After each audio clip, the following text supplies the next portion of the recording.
নমস্কার ভাই, আমার ভিডিও দেখে অনেকেই ডিমোটিভেট হয়ে যাচ্ছে। আমি তাদেরকে বলতে চাই, ভাই মোটিভেটেড সেখানেই থাকো যেখানে তুমি কোনো রেজাল্ট পাবে।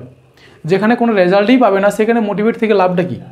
সাপোজ ধরো আমি যদি খুব মোটিভেটেড হয়ে আছি, পুরো গায়ে খুব জোর, আমি যদি এই দেওয়ালটাকে এরকম করে ঠেলতে থাকি, কি খুব জোরে ঠেলছি, আমার পরিশ্রম হবে, ঘাম ঝরে যাবে, কিন্তু আলটিমেট কোনো রেজাল্ট পাবো না।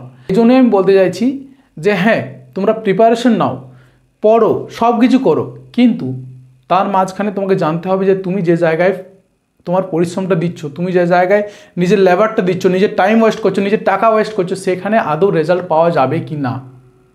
শুধু তুমি সে জায়গায় টাইম আর মানি ওয়েস্ট করতে যেও না।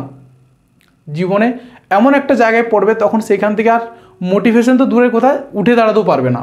আমরা যারা জেনারেল ক্যান্ডিডেট রয়েছি, এই এসএলএসটি পরীক্ষা দিয়েছি, আমরা সব দিক থেকে বঞ্চিত হয়ে যাচ্ছি। তার জন্যই বলছি যে তোমরা ইন্টারভিউর জন্য প্রিপারেশন নিচ্ছ, নাও, 100 বার নাও, কিন্তু তোমাদেরকে এই জিনিসটাও ভাবতে হবে যে তোমরা বঞ্চিত হয়ে যাচ্ছ কি না। যদি তোমরা বঞ্চিতই হয়ে যাও, ইন্টারভিউতে ডাকেই পাবে না, প্রিপারেশন নিয়ে লাভটা কী হবে?